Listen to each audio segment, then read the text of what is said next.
Hello, all guys, gals, and non-binary pals. Welcome to the newest episode of the Noobs and Knockouts Podcast, brought to you on YouTube, on Spotify, on Google, and Apple Podcasts. I'm Austin. I'm a knockout. Watched a lot of wrestling. I'm David. I'm a noob. Haven't watched nearly as much wrestling. And where is Fritz von Erich? I will cut a bitch. I swear. Fucking let me at him. No, for sure. The Doom meme about like when you go to hell, when you die, it's like you're in hell. When you go to hell, where is Fritz von Erich? Also, whoa. He's probably running the wrestling fed down there. You probably, yeah, it would be fitting. Also, do my ears deceive me, or did I hear a distinct third chuckle from a third voice in that mix? Hello? You are delusional, and this is just an audio problem with your computer right now. May 19th. No, it's happening again. No, there's only two people in this podcast today, David. What are you talking about? Yes, we have our first ever guest joins the show once again. Claire, hello. Hello. Always fun to be here. Yeah, Claire has been here for a Christmas episode, for a big gay brunch, for when we listen to Hulk Hogan's musical album. That's for true. That's for fucking true. Which is and now all magical. All hits. Yeah. All hits. All no bangers. Skips on that album. No skips. That's fucking true. So some absolute classic episode of Noobs and Knockouts on there, may I just say. We confirmed that Hulkamania was a death cult, which played in really well to the religious fanaticism Hulk Hogan that we talked about later on in the podcast. We're really building a character arc of Hogan. The Hulk Hogan lore, where he's just like the leader of a whole ass cult, and then a second cult came along led by a dude in face paint, and he said, "Oh, it's not gonna work." The number one Hulkamaniac upstairs believes in Hulk Hogan. So there we go. True. Anyway. But no, we brought Claire back tonight because all three of us have watched The Iron Claw, the movie that came out a couple months ago, our time, detailing the story of the Von Erich family. By the way, where's Zac Efron's acting nomination? Where is it? It's missing. Yeah, that's fucking true. A24 fucked on them. True. Hey, the Academy's trying to fuck on me.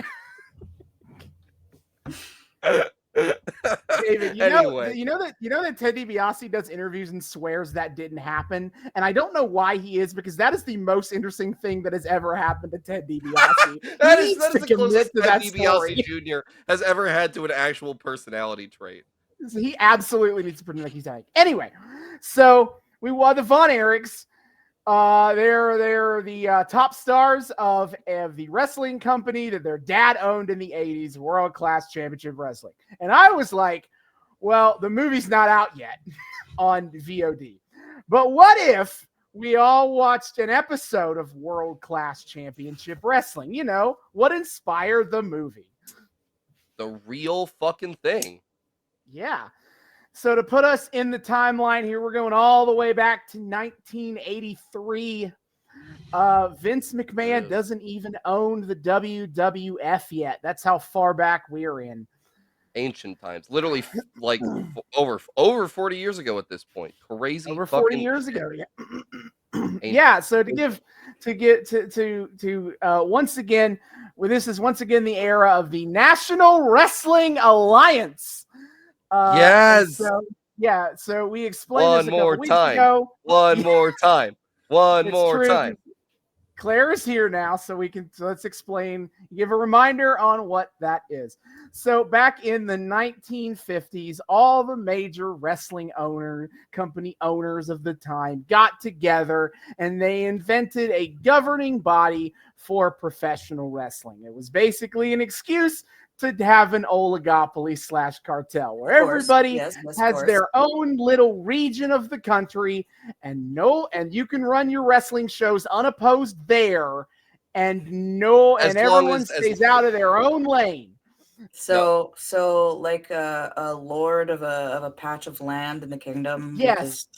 Yeah, wrestling Everyone had like their a serfdom. Yeah. The serfdom. Everyone had their own little kingdom all to themselves. And if anyone tried to impede on that kingdom, you fucking fuck you. You're gonna fucking get crushed underfoot, and then we murder you.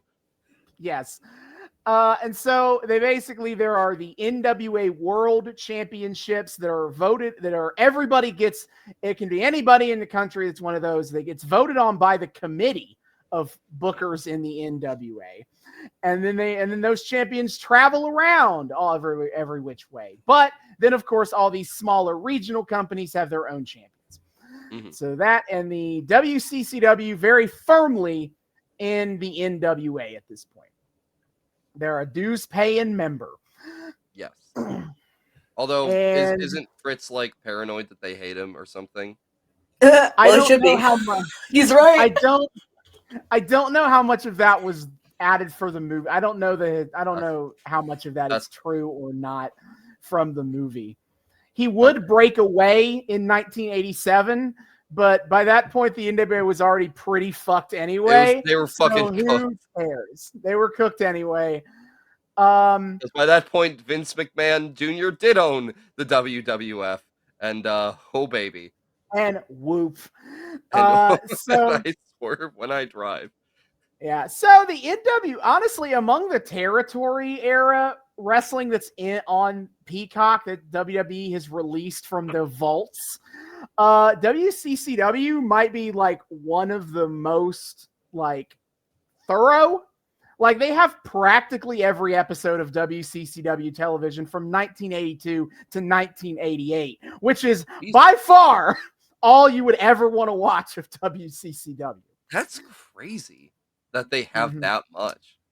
Yeah. So this WCCW, they were in control of Dallas, not all of Texas. That is kind of shared between Paul Cornell's Houston and Joe Blanchard's San Antonio. They kind of shared that around. There's a lot of back and forth on that. But Dallas that's Von Erich country because it was owned by Fritz Von Erich, a famous wrestler from the 60s, and 70s, whose name is that because he played a Nazi. That was his character. Yeah. As was very fun to do. What do you mean played a Nazi? Well, okay, I actually have a question about that. Why are Fritz Von Erich and Baron Von Raschke the same fucking character? Because wrestling likes to have extremely easy to hate villain characters, and so just make him a Nazi and boo, dare easy peasy, done and done. It's just the fact they're both Nazis, that they have like first name Von, last name names, and then also like both of their submission move, but also both of their submission moves are cerebral claw finishers are cerebral claw. I don't know the claw. I don't know how they got to the claw and how that became associated with the Nazi wrestlers that do the claw. Are there more Nazi wrestlers that also supposed to be Nazis? No, because by the time Fritz became owner of WCCW, he had repackaged him. He had kind of reinvented himself as a good old American man, all American family. How do you do that? The actual Nazis. Oh no! Good God-fearing Christians. That's the Von Erichs. But how do you do that in the age of strict kayfabe when you were once a Nazi? I don't remember. I don't know. David, he did it like all of the other real Nazis did it. Oh shit! No, that's actually fair. Good job. Good. Thank you. He just said he's reformed, and that's about it. We all just took him at his word. Start working for the American government. I mean. Yeah. Yes. Yes. Okay. Fair. So anyway. Fritz Von Erich had many sons who he strongly encouraged to become professional wrestlers. What are you talking about? He wouldn't wish wrestling on any of them. Bullshit. Damn, not even a quippy retort. Just fuck you. No, fuck that. No. So by 1983, he has positioned his sons as the top good guys in the entire company. In the entire world, perhaps. Maybe. We're working on that. He's world domination. So his sons, David, Kevin, and Kerry Von Erich. Mm-hmm. And that played a big decision in when did I want us to watch an episode of WCCW? Like, at what point in the timeline? And I decided that, like, there were two more Von Erich brothers that wrestled, Mike and Chris, but they also sucked. And so, you know, the real top star three of them is Kevin, Kerry, and David. And we're not going to get deep into the Von Erich tragedy here, but David dies in 1984. So it's like, I have a very limited window to get the big three trio. So 1983 it is. But in 1983, they're flying high because right now they are in the early stages of the biggest feud in the history of WCCW. The Von Erichs versus the Fabulous Freebirds. Which the Fabulous Freebirds are, did we encounter them in our Jim Crockett arc? No. Weren't they on? Oh. No, they have not been. Oh, okay. But yes. I remember from the movie at the very least. Yes, Michael Hayes, Terry Gordy, and Buddy Roberts. Their gimmick is that they are from Georgia. They very proudly show that Georgia flag with Confederate colors on it. And they are rock and roll, baby. Now, you'd think to yourself, how are they the bad guys here? They're in Texas. And initially, they were the good guys. They came in as big baby faces. They were bros with the Von Erichs until Christmas night, 1982, at the Wrestling Star Wars. Because in WCCW, they named their big shows Star Wars. It was never a problem legally somehow. No. Disney would have never let that shit fly now, but you know. Star Wars. George Lucas don't give a fuck. It's fine. Yep, it's fine. Nah, so he's still trying to be the Indiana Jones guy instead in the 80s. Yeah. Mm-hmm. Oh shit, that's true. Yeah. So, but at the Wrestling Star Wars, it is Ric Flair versus Kerry Von Erich for the NWA World Title. And the whole gimmick is that Kerry's had a bunch of matches with Flair, but Flair keeps cheating as he does. And so to settle this issue, they're going to stick him in a steel cage. And there's going to be a special guest referee, Michael Hayes, to make sure that no funny business happens in here. So at the end of the match, Michael Hayes gets a little too physical and he attacks Ric Flair. And then he tells Kerry to pin him. And Kerry's like, no, I am a good person. I will not pin off of this cheating chicanery. And so Michael Hayes is like, fine, I guess if you don't want my help, I'll just leave. And so he goes to leave the cage. I forgot that Terry Gordy is guarding the cage door. Forgot to mention that. So Michael Hayes is leaving. Kerry goes over to be like, hey man, no, you don't got to leave. We can patch this up. Ric Flair gets up. He pushes Kerry into Michael Hayes and knocks Michael Hayes over. Terry Gordy sees this, thinks Kerry attacked Michael Hayes, and he slams the cage door in Kerry's face, costing Kerry the match, and Ric Flair retains the titles. So the Freebirds have fucked over the Von Erichs. They are enemy number one. I'm still confused about why the ref was annoyed that Kerry wouldn't cheat, which, granted, boring. But, you know, that is a choice and a valid one. And so the ref was like, fuck you, I am no longer the referee of this match. They had a regular referee in there too, David Manning. You'll see him on the show. Why did they have two referees? So there was one referee who knew the rules because Michael Hayes didn't know shit. Clearly. Then why was he there? He was there to make sure that Ric Flair wouldn't cheat.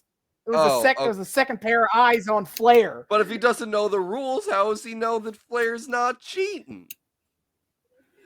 Listen, don't think about this too hard. The important part is that the Freebirds can go to hell because they have attacked our good all-American boys. And also Von they're from Georgia, so fuck them. Fuck them. Yeah, that's true. Now fuck them. Before it was fine, but now they fucked with Texas. This is war. They need to go to hell. Yes. That's like one of the two storylines happening on this show, to be honest. Yay. I watched all of the episodes that are on Peacock starting at the beginning of 1983. And to now we're watching a February 26th episode.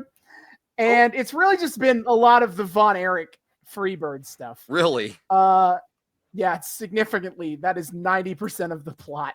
And you say the sons of the Booker were the big stars here. I did say that, yes. No correlation. The other big storyline going is King Kong Bundy. He is David. He is for Claire's sake. He is a big bald bastard. Okay. He looks like a human egg. And also, Claire, do you know the TV show Married with Children? Yes. He's the reason their last name is Bundy. Oh. It was named after him. He does play a relative of Al he Bundy guest stars on an episode or two as like a relative of theirs. So that's like awesome. Yeah. So King Kong Bundy, he has got a new group going. He's talking about this new group of his, Devastation Inc. We've slowly learned about them. His they got first tag partner. Yeah, that's. They got incorporated. I didn't think King had it in him, but Godspeed. Well, he's not in charge. He is just the main man.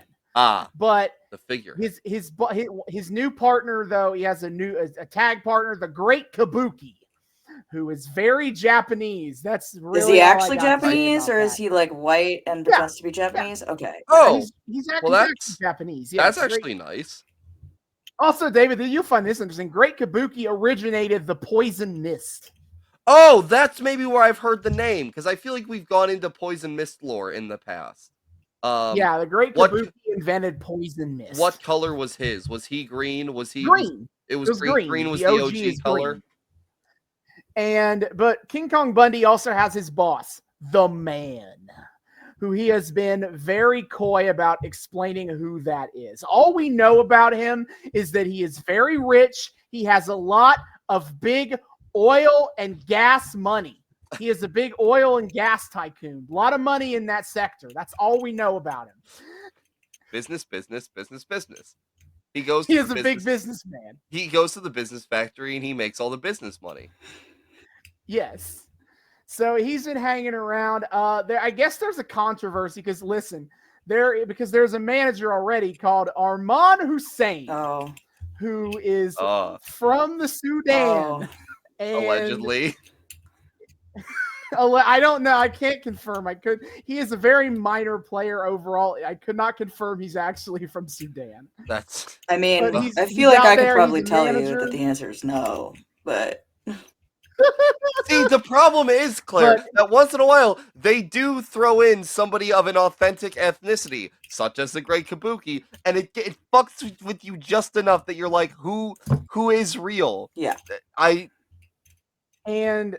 Okay, so he dresses like you think he would for the name Arman Hussein, but he also has a whistle, and he is very annoying at ringside with the whistle. So that he can really go fuck himself. Actually, the wrestlers should just murder him. And he has the biggest bunch of scrubs I've ever seen in my life working for him. He had the Great Kabuki, and Kabuki defected to Devastation Inc. So that was a big thing. But then he went and found Wish.com Great Kabuki in Tola Yatsu. who is a Japanese assassin. Oh no. Karate, he does karate moves, and he's so shitty. But that's not enough. He also has the Checkmate, who is a mask guy. That's the whole bit. He has an ugly brown mask. He is shit. He's a loser. But he's not even chess themed? No, he's just called the Checkmate. That's a missed opportunity. At least fucking Jigsaw had the Puzzle Man. Rubik's had the audacity, or had the good sense to put puzzle pieces on his fucking mask. Like, Jesus Christ. No, this guy's stable sucks. And he's gonna be on the show, and I can't help but laugh at him. Like, there are other wrestlers that have appeared on the show, but they're all kind of whatever. Like Al Madril, who is Mexican, that's his whole gimmick. Congratulations. Bugsy McGraw, whose gimmick is he is a philosophical man or something. With that name? I would have assumed he was like a 1920s like Chicago gangster with that name. Yeah, obviously I got like Bugsy Malone flashes, so I was like, okay, they were going like. I think he looks like a dude who you would get in a bar fight with in Texas in the 80s, but apparently he's also smart. So, I mean, to be fair, like the dudes who you would get into bar fights in Texas with would also like 3 beers in trying to be pontificating on the entire state of the universe. So this does seem to have some legs to it. Fair enough. Sure. And then Wild Bill Irwin was on once. He's a cowboy. That's right, cowboy. I feel like I've heard of him. I haven't mentioned championships really, because also they're all in the Freebird thing. So the title scene is the NWA United States, NWA American Heavyweight Championship. That's like the top belt. The NWA American Tag Team Championships and the WCCW World 6-Man Tag Team Championships. The 6-man tag belts are held by the Freebirds. A whole big thing though is that when the first match to win those belts, Buddy Roberts wasn't available. And so David Von Erich stepped in to help the Freebirds win the titles, and then he gifted the belt to Buddy. Oh, good. After they won. So it's like I helped you, I was a friend to you, and now you fuck over my brother. So that's a big piece of it. Indeed. The Freebirds, Terry Gordy and Michael Hayes, are the American Tag Team Champions. They haven't talked about it pretty much ever. I had to look up Wikipedia to make sure they were the champs. So it's all about the 6-man belt. belt. 3-man Freebird that has a 6-man belt, and the 2-man Freebirds that has a normal tag belt. Because there's a tag belt and then a 6-man tag belt. And both. So one of them just gets left out of it for the normal tag? Yeah, Buddy Roberts only has the 6-man. Wow, fuck Terry and Michael Hayes get the other 2. That and then the American Heavyweight Championship was held by Kevin Von Erich up until the very last episode I watched, where Terry Gordy, with some cheaty help from Buddy Roberts, pinned Kevin to win the belt. Jesus Christ. So the Freebirds got all the gold. Oh, And they were trying for the NWA title in an episode that has apparently been lost to time. I couldn't find it anywhere. Terry Gordy challenged Ric Flair for the NWA title. Did not win. Sounds about right. But yeah, it's all coming up Freebirds right That is now. A ridiculous amount of gold. That's too much. Yeah, but tonight, this is very exciting because I didn't realize this, is we are seeing the first ever 6-man tag team match between the Von Erichs and the Freebirds. Yo. And they will run that match back 1,000 times over the next 3 years. Well, it gets money, doesn't it? It absolutely it does. Bada bing, bada boom, huh? But yeah, this is a historic episode of WCCW television. Hell yeah. Well, that's exciting. Yeah, so if you want to watch along with us, hey, it's on Peacock, where all WWE keeps all of their territory era wrestling, as little of it as it is sometimes. But they got a shitload of world class. And so we will be back in the back half to discuss the February 26th, 1983 episode of World Class Championship Wrestling. Let's fucking do it. Woo.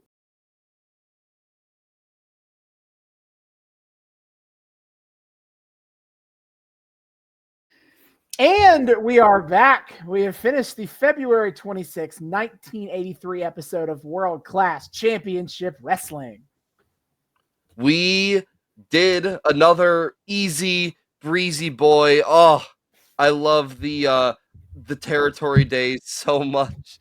Shout out to this for only being 43 minutes long instead of the usual 3.5 hours that I usually get to sit through this. Yeah, we have made you watch some long wrestling shows. The classic hour slobberknockers, as JR would say. All right. Tradition on the show. We begin with our distinguished guest, Claire. Overall thoughts, feelings. This vaguely relates to your area of expertise since it has something to do with the Iron Claw movie. What do you got for us? How you feeling after that whole thing? I'm feeling good, actually. I thought that was, maybe it's because it was only 43 minutes long, but I thought it was actually pretty fairly easy to sit through, and I didn't need to know too much bullshit lore to understand what was happening. No, yeah, that's how they want it to be. It's pretty obvious. You get the gist of what's going on. You probably didn't even need to explain half the stuff you did from the beginning for me to. Probably not, no. But I did. I get what I did. Yeah, but I can't have watched 4 weeks of WCCW for nothing. Yeah, bad news, Austin. Well. No. I'd say this is more of a 80s TV production problem, but I thought the lighting was ass.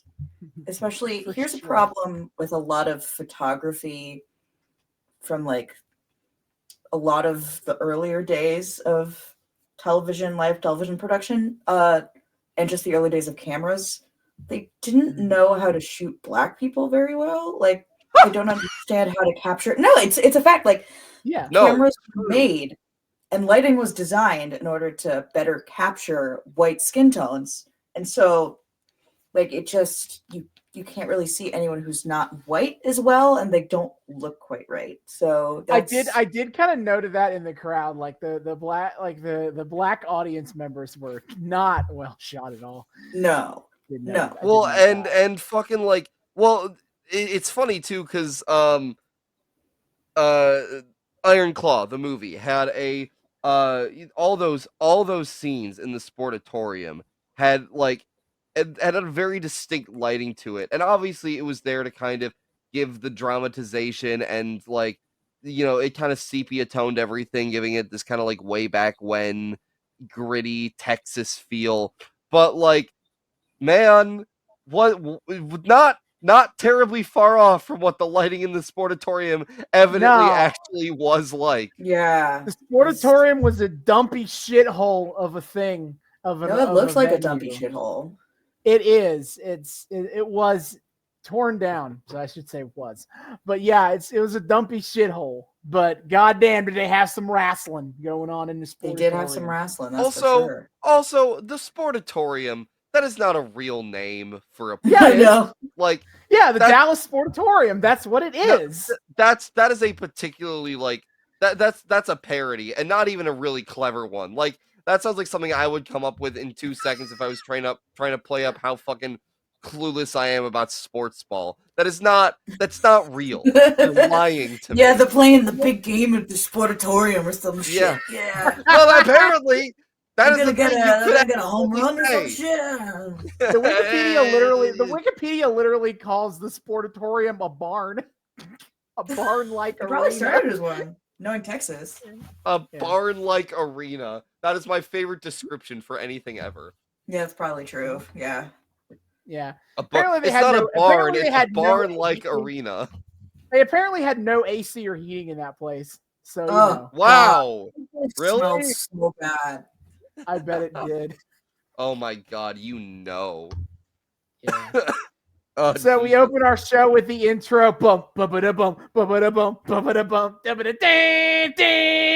How can you remember that, Austin? They never played that in the episode. Never, ever. Ding, ding, ding, ding, ding. Ding, ding, ding, ding. How I don't understand. They were so subtle about their use of that theme. It kind of slaps. It does. kind of does. It's so fucking overbearing, but it is kind of cool. It's kind of Yeah. good. It's kind of good. Yeah. So Bill Mercer introduced us to the program. He says this is the event that you've been waiting for. The Von Erichs versus the Freebirds in 6-man tag action. Simple enough, and nothing else matters. But we're gonna show you things anyway. You can tell that they knew half this episode was going to be Von Erichs and Freebirds. Seriously, Jesus Christ! Like they actually kind of tried to make it feel like the front half was important because they debuted 3 different characters. But one of them doesn't even end up in an actual fight. Yeah. Well, 2 of them don't. 2 of them don't. Yeah. Oh yeah. Yeah. But now Bill Mercer hypes that we're going to meet King Parsons and Jim Garvin later on the show, and then a press conference about the man. The man first, who he name drops as General Akbar. Akbar. Skandor Akbar. Yeah, well, they already have Star Wars, Claire, so they might as well just steal fucking Akbar while they're at it.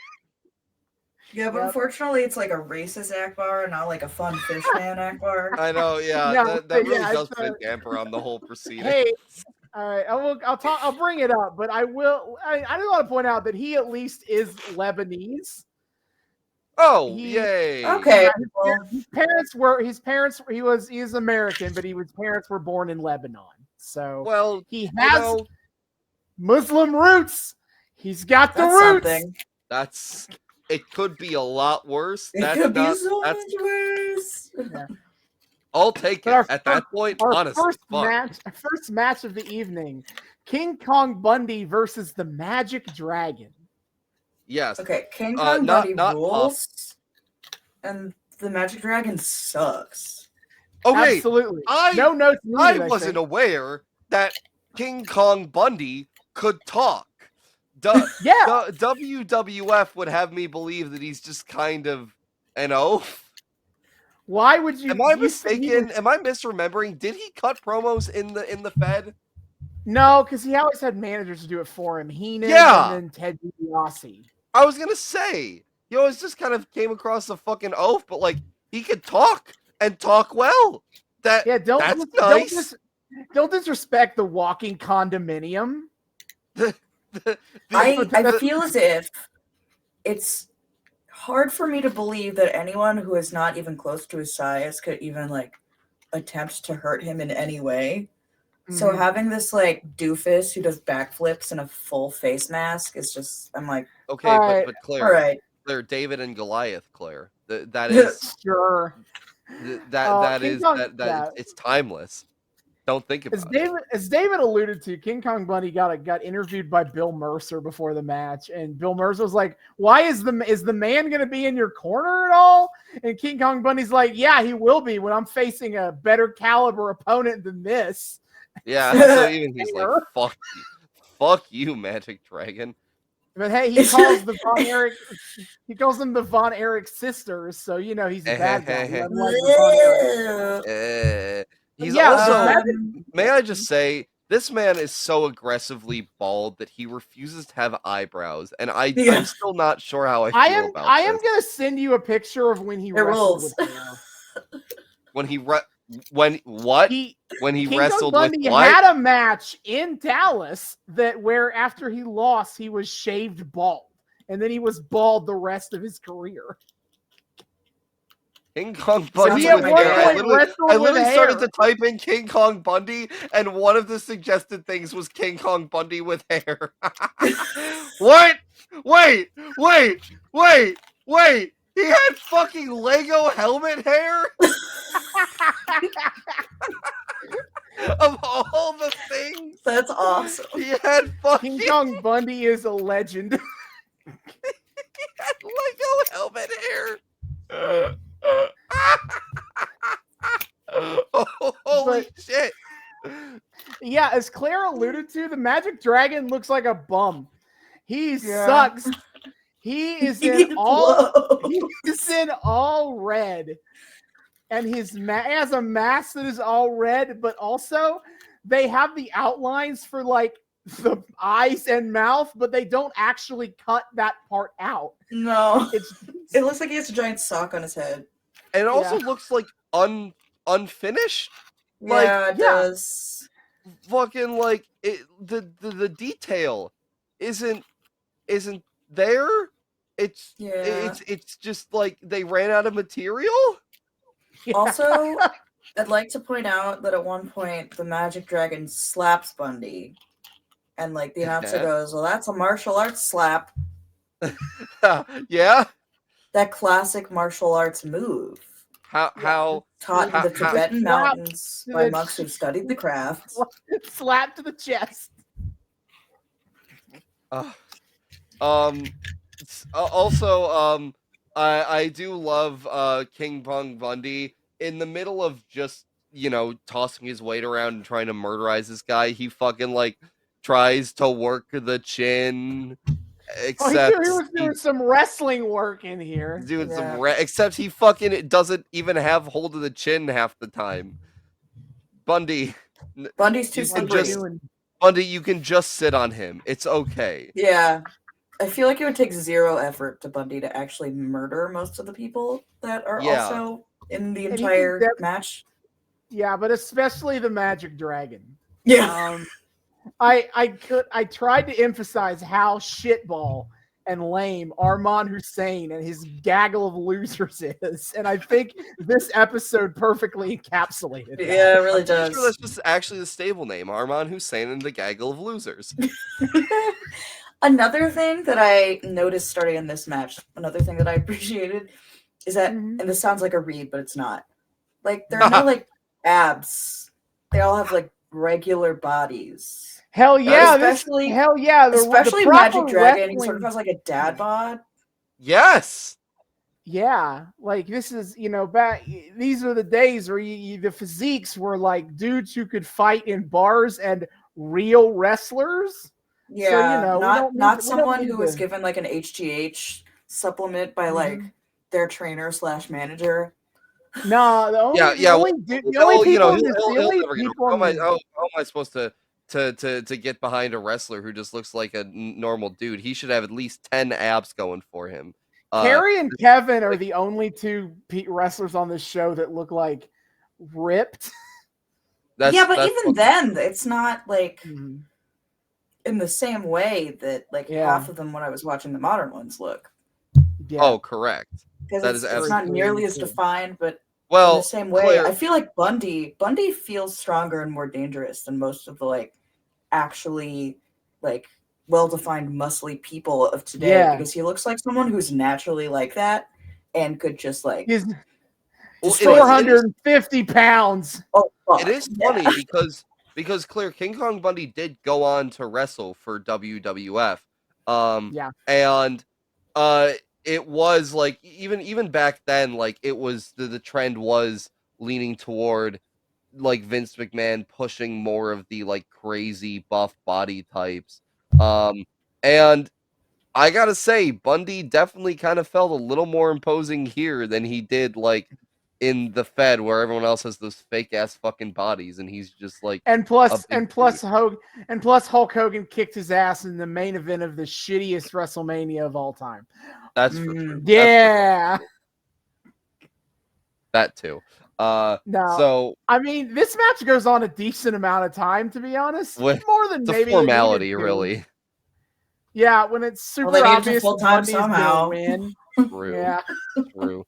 They were not we weren't going. We couldn't have just had an episode long Freebirds versus Von Erichs match, unfortunately. And And then also shout out to the crowd chanting "We want the mask," because We couldn't figure out what that meant.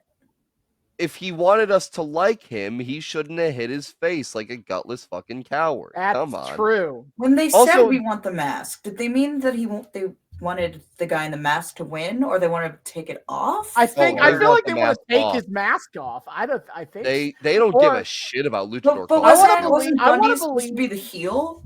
Yeah, well, actually, I here's want to the- believe that the crowd wanted the Magic Dragon to win, but they didn't know How? his name. Why? He So they're sucked. like, the mask. yeah, But they didn't know but his is it? name to cheer Yeah, they for. didn't know his name. But isn't he in a heel faction? Isn't It this is heel kind of versus heel versus Devastation Inc. versus Armand Hussein and his losers is really heel versus heel. So why Like, are we they running all it? hate They all hate the Von Erichs. Let's get that straight. But, Yeah, fuck you, they're pal. fighting each other. Right. Can't all be perfect. They have yet to learn the power of uniting against the common enemy. Yeah. So, I mean, Magic Dragon looked thoroughly unimpressive to me. I want to know who he is just for posterity's sake, but I never want to see him wrestle again. Yeah, just So let's- be let's nice if he see. just disappeared. Thank you. Okay. Kazuharu Sonoda. Oh, He was another a actually Japanese person. He was a Japanese wrestler. He died in when he was only 31 due to a Yikes. plane crash. Oh my god. Woof. Well, maybe he shouldn't have gone away that hard, but you know. That's too Yeah. many. I don't love He- the death toll of the people in this special. That's true. That's for fucking true. Yeah. Anyway, a lot of people who died young here in WCCW. Did they Bundy add lived to the the ripe old age of 62. It's better than Did most they of these did they fuckers. add the Magic Dragon to the memorial shows, or was that just for the Von Erichs?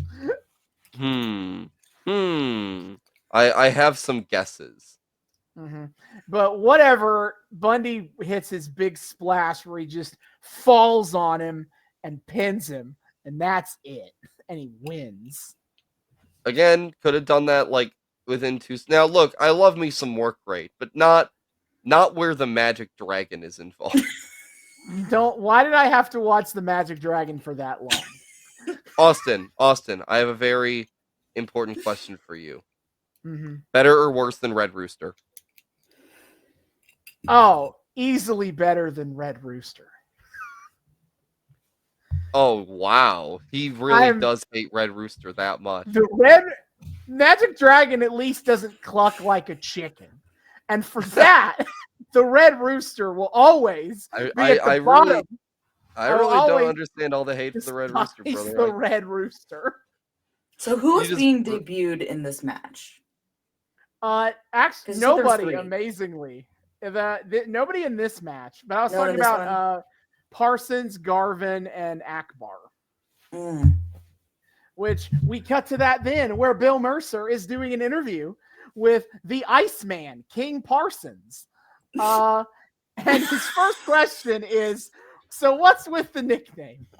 And Parsons is like, well, in college, I took a job hauling a truck and I hauled ice, man.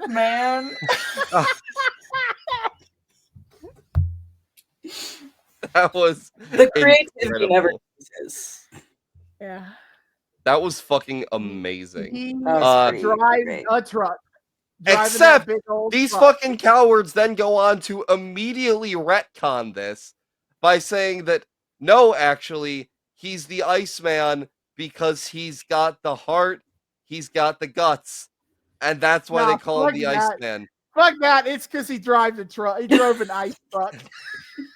Also, he was in Germany there and Yeah, had all a right. run-in. So they sell the idea that he's got some long-standing history with Armand Hussein. Apparently, Hussein did some shit in Germany. We don't. People know really what- need to. People really need to clarify what they mean when they say Right. things happen in Germany. And they like, Yeah, because like these motherfuckers do not look old enough to have been in the war. no. No. But what? We have no I idea. hope he what means a did in wrestling Germany. thing. I assume it's a wrestling thing, but it would be funnier if he didn't mean that. If he didn't To be mean, if honest. he was just like, actually, he was just following orders. Were they shaking fists at each other from across the Berlin Wall or something? Like, Oh, this could be Cold War shit. You're right. it could. Oh, you know what? Oh Yeah. shit! Oh my god! Missed. But whatever. Mr. Armand He was- Hussein, tear Iceman was down fighting the this wall. scourge of communism. in the ice truck. He was the using ice the truck. ice truck. well, yeah, he sells the ice. He doesn't just give it away like some fucking degenerate Like a commie. dirty okay? commie. Like a dirty public good. Fuck your public good. The only public good is when you publicly put money in my wallet like a good little boy. Thank you. Thank you. Anyway, he's called the Iceman because he's a huge fan of Eugene O'Neill. Anyway, that He's actually called the Iceman because he's a big fan of Val Kilmer in Top Gun. He's All of called these the are he's called the Iceman because he really likes the X-Men comics. All of these are better than the actual explanation. and somehow and all of them are simultaneously true with how often he fucking shakes up his origin story. Yeah, It just every feels 5 like seconds. also if you're called that, you should have like an ice thing going on. He really doesn't. He does. His thing is more that he has dreadlocks than it is that he has an ice thing going on. Those aren't even fucking dreadlocks. Those are like, They're like I don't braids. know. They're like just cornrows-ish, but also like his head is like shaved except His head for is the shaved strand. except for the cornrows. And Yeah. but they're not cornrows when they're on his head. They're like flush flat against his head. I'll say And then this they just universally, tangled down the into- hair choices of every single competitor in this entire match. I have questions. Yeah, that's fair. Yeah, that's No that's one except for Sunshine. I don't understand any of Hmm. his hair. Yeah. mm. So Parsons is like, speaking this of is the which. place. I gotta quickly finish Mr. Parsons here. He's like, yeah, there's some competition here, and they do make clear that he is friends with David Von Erich. With the fans needed to thank know God. how he feels about the Von Erichs. He is a good guy. Yeah, they They're- throw that in they're last on- second to keep it relevant to what's going on. So yeah, They're so on the Parsons edge. leaves, and immediately in walks gorgeous Jim Garvin with his valet Sunshine. For the Sunshine State of Florida. That's where he comes from. And first, so already he's from out of town, sus. Mm-hmm. But then, oh no, he does in fact. Oh wait, no, I guess he doesn't reveal an animosity for the Von Erichs yet here. No, he does not say anything about the Von Erichs. He's just a sparkly man from Florida with a valet. Oh no, He has a I think- sparkly jacket. He has a sparkly bow tie. He has a beautiful no blonde shirt woman with him. on. No underneath. shirt. No shirt. Don't need it. Beautiful blonde woman with him with gorgeous eyeshadow and a fantastic haircut. Yeah. True. He's wearing gloves, like Mhm. like razzle dazzle white gloves. Love there that a- club. And Is there a There's a- conclusion we need to reach here? Sunshine takes them off sensually, but the whole time I'm just like, you're not selling it. Like, I'm sorry, like Sunshine, it's not gonna happen for you. Like, No. you're his beard, and this is just like you're gonna waste years of your life. Who among us? Oh, But like, you're she's- gonna waste Yeah. years of your life She's so following this down man bad. around. He's gonna promise you things. He's gonna say, Mhm. once I finally win this belt, all right, then we'll finally. No, Mm-mm. it's not It's not happening. happening. It's that not. that vow of celibacy is not in fact. It's Yeah, never, it was it's- He was waiting till never- marriage, Sunshine. yeah. It's not entered the canon yet, but I am willing to submit the idea of gorgeous Jimmy Garvin being in the closet. I'm willing to. queer I'm willing icon. to. Queer icon, gorgeous Jimmy Garvin. I want to believe. Mhm.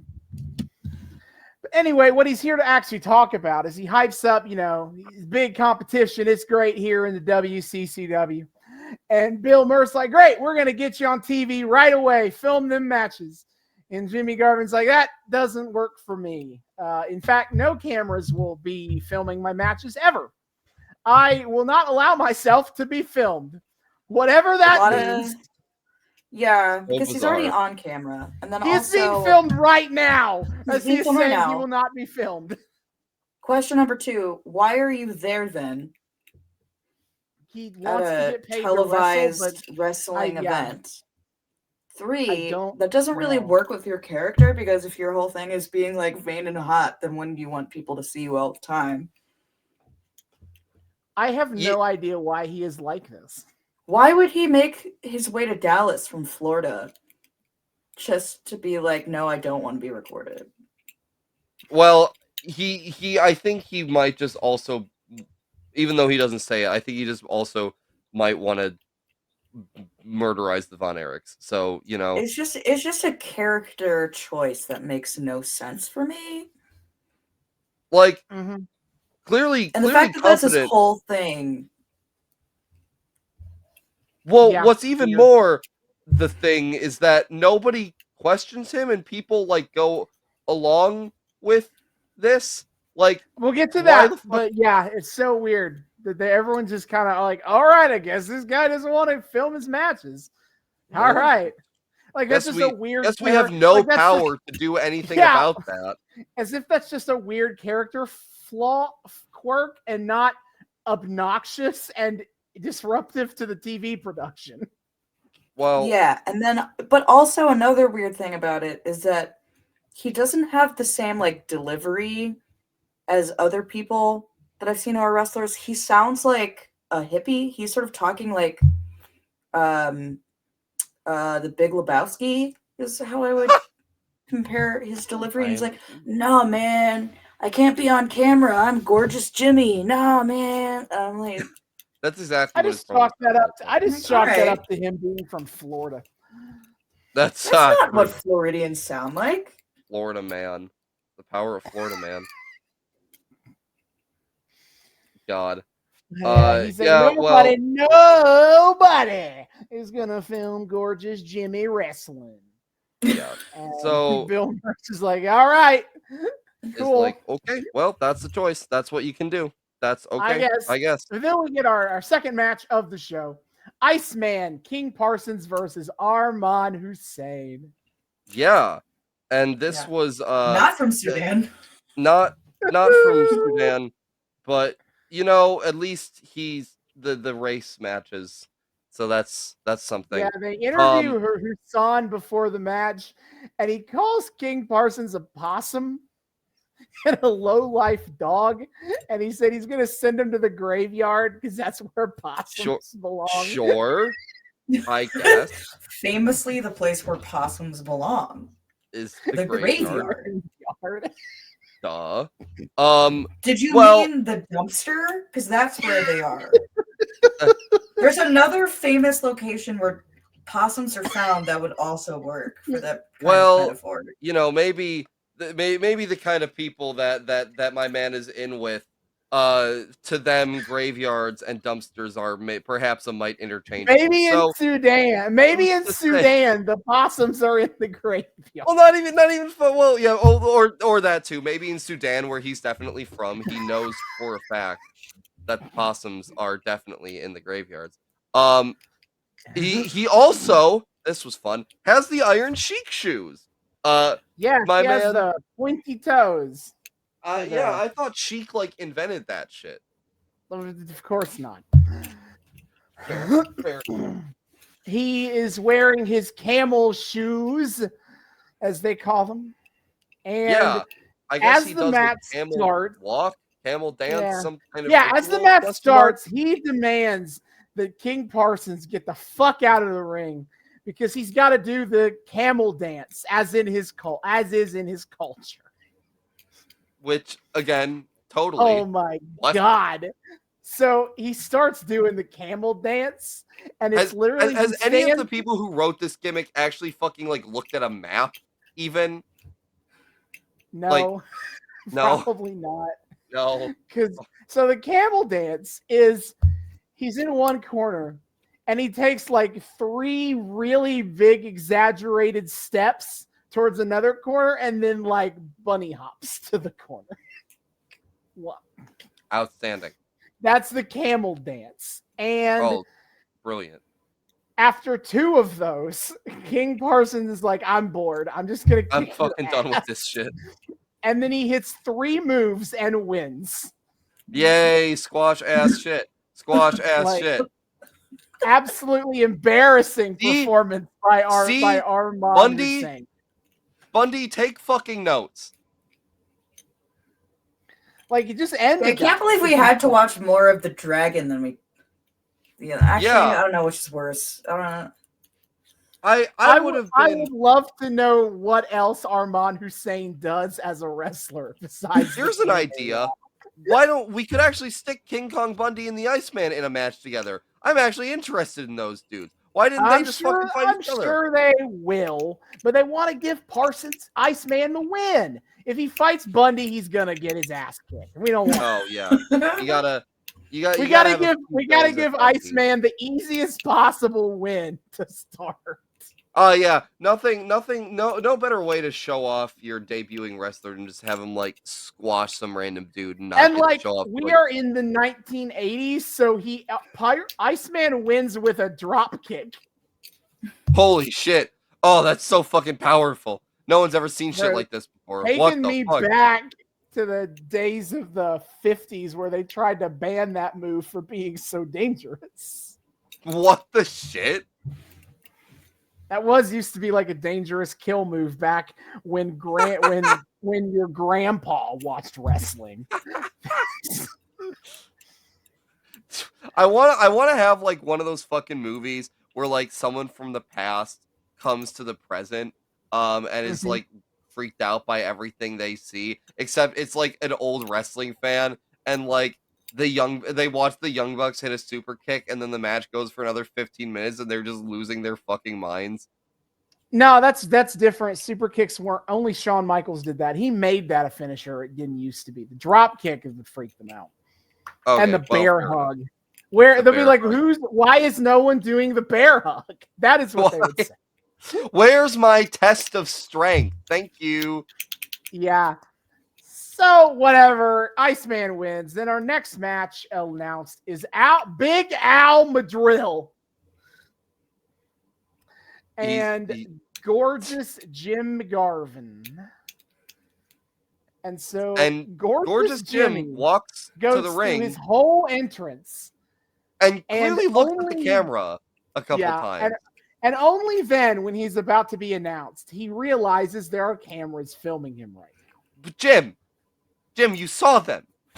Jim, they were right here, like right next to your face, Jim. Yeah, they what were was the entrance for then? Because he was going to come out. How did you not notice? I mean, he was going to come out and wrestle, and he got an entrance for the fans and all that. But he didn't want to wrestle. He bitches and moans that everybody's got to turn the cameras off, and amazingly, they do that. They just agree. Like they said, fuck, the episode's too long anyway. The referee is just like, all right, turn the cameras off. And Bill Mercer's on commentary just being like, well, I guess we're not filming this one. Because isn't Fritz like an on-screen character to an extent? How is he not storming this ring and being like, shut the fuck up, you're disrupting my TV show, get on with the goddamn match. You're gonna get in the ring. I'm not in the right voice to do Fritz. That gravel ass motherfucker. I feel like this man should not have been able to get away with this. What? And yet everyone went along with it. This is fucked up. You're encouraging bad behavior, and now he is taking this as a sign that he can continue to act like this. No. The 5-year-old psychology. 5-year-old psychology. You needed to shut this down right now. True. Fucking true. Okay. But whatever. I guess it gives us more time to cut away to the Devastation Inc. press conference, where I know King Kong Bundy is underdressed as he is just shirtless. He's got a sick pair of aviators though, and he's got his serious business face on, which is all the dressing he needs. Thank you. Yeah, and 2 hot chicks behind him who look like they'd rather be doing anything else. Yeah, for reasons. Are they supposed to be part of General Akbar's harem? Like what? Probably. Probably, yeah. Because the man is The man is the General Akbar, Skandar Akbar, and he has arrived in the world-class area. You will refer to me as the General. My main interest is oil, and my wealth is unlimited.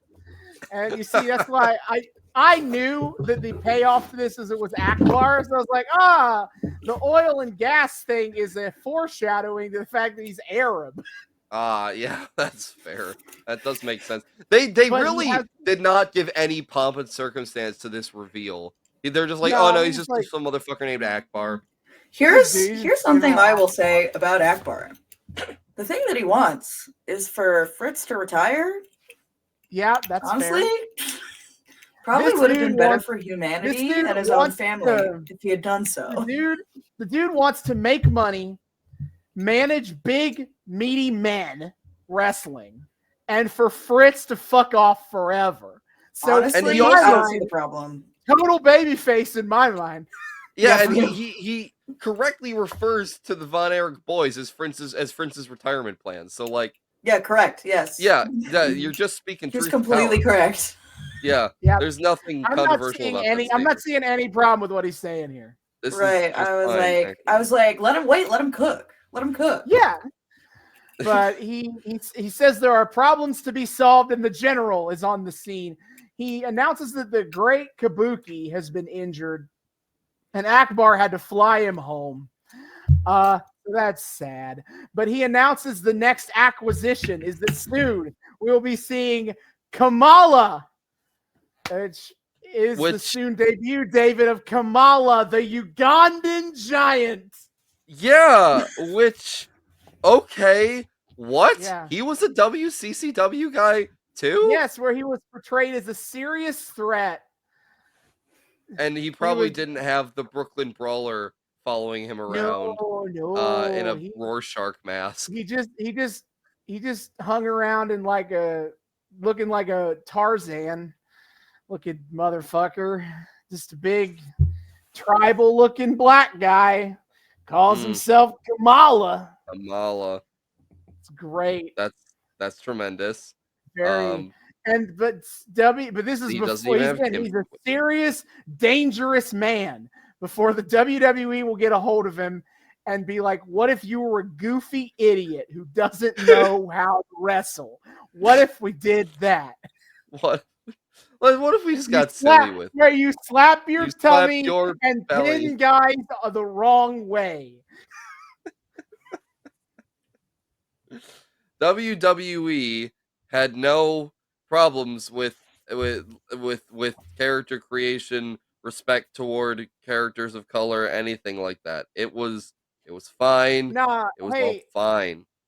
Yeah, I mean, Hakeem the African Dream was clearly like the greatest thing that they were coming. I guess it's Hakeem. Because there's no way she knows about this. Is so WWE took a wrestler named the One Man Gang, who his gimmick was he was a biker gang dude, and to be clear, super white. And so he has a new manager, Slick, whose gimmick is that he's like a black pimp. Sort of PG pimp and like hustler. He's a hustler, yeah. And so he takes the One Man Gang to go discover his roots in, and I quote, the deepest, darkest part of Africa. Oh, no. They do a tribal ceremony, and he comes out wearing kente cloth and calling himself Hakeem the African Dream. Oh. He was also, this is fun, he was also in a tag team with a cop named the Big Boss Man. And together they were the Twin Towers. Oh, no. And this is the same company that took this soon-to-be debuting Kamala, who was a serious monster heel who was actually a threat, and we're like, yeah, but you're from the tribes of Africa, which means you're stupid and don't know how to You're wrestle. stupid. I mean, you drum that's your probably belly. better. That's probably better than having him be a serious threat and having him wrestle Hulk Hogan. Like, Oh God. I Oh don't trust what no. Hulk Hogan would say on air about Kamala. You couldn't trust anybody in those days. Fucking Roddy Piper did half blackface because Vince That's told him to. true. Oh, Wow. it's bad. It's Anyway. all bad. I'm glad we're not there. Thank God. Yeah, but anyway, back to WCCW. General Akbar is like King Kong Bundy only had two wishes, a financial arrangement, and he wanted to fight the Von Erichs. And he says that Bundy has unlimited potential. And he knows that when you associate yourself with the General, you remain at the top. And I mean, that's fair because he's going to go to the WWF, not be associated with the General, and then LOL lose to Hulk Hogan and then never be taken as a serious threat for the world title ever again. So clearly should have stayed with the General. It all checks out to me. That's simple math, SpongeBob. Yeah, and Akbar is like, don't worry about that little problem with Hussein. I got it taken care of, which says a lot about how important he is to the grand scheme of things. It's just fuck you. Also, and Poor Akbar's Hussein. assistant just hands Bundy a stack of $100 bills, and Bundy is just sitting there counting them. Yeah, he's also the factions accountant. Fun fact. Yeah. And then this is a press conference, so there are interviewers. And the first guy asks how many wrestlers he bring in. He's like, not to worry about it. Only concern yourself with the three I already said. And then he doesn't take any more questions and leaves. He just says fuck you. Incredible. The best press conference I've ever witnessed. But who cares? It's time for the real main event of this episode. The thing that you all came here to see. The Fabulous Freebirds versus the Von Erichs. Oh, and did you all come here to see it? The Von Erichs get announced, and the girls and the gays go absolutely fucking ballistic. Yeah. I was saying that I was really impressed by the amount of women who are visible in the audience, because I feel like most modern stuff I see, that is really not the case as much. Super male dominated space is professional wrestling. Absolutely. Were they there because they are actually wrestling fans, or because I assume they? Oh yeah, and I wonder what changed then going into 90s, 2000s to change that. I mean, they stopped trying to appeal to women in any way. The Golden Age actually still had a pretty decent female turnout. You could see a lot of women in the audience in Golden Age, because because a lot of those guys got pushed as fucking heartthrobs, the Von Erichs, especially the Von Erichs, including the Von Erichs, but even in the WWF, And also, I don't know, I think it was more of a mainstream, respectable pastime back then. I will say, I don't know. I guess it's had its ups and downs, but it was seen in a different way in the Golden Age than it was in the Attitude Era. I don't ever remember any wrestlers being marketed towards women in any way. Is this is the hot one. Even today, the ones who become actors, I don't think anyone looks at The Rock and is yeah, that's a heartthrob. That's a hot guy. I mean, no, he appeals as a badass action hero for dudes. Yeah, I will say, Claire, you go to the indies. The girls and the gays are out in full force. Some of the craziest fucking most rabid lost in the sauce wrestling fans I've seen are queer women or both. Yeah, that makes sense. When it comes to the indie scene, A little Because bit, but here's an interesting thing. I've seen more female wrestlers marketed towards women as heartthrobs than male wrestlers marketed towards women as heartthrobs. Not a joke. I know. I get you. Rhea Ripley. I can see it, and like Yeah. nowadays we got more of that like girl power element to it, which probably helps bring back the female audience a little bit. But like, yeah, no, there was not definitely even in that way, in like a sexual way. Like I Yeah. see clips marketed where it's just like, oh, you want to take it out in the ring, and I'm like, I know what you're oh doing. yeah, well we got Rhea Ripley, who just Sure. everybody wants to fuck. And over on AEW we got Tony Storm versus Deonna Purrazzo being so very gay, That's so and they were roommates. Very and they roommates. But like, Very- NXT is like literally I've doing never this known a in straight real woman life ever right now. to say, you know who is the hottest man out there right now? John Cena.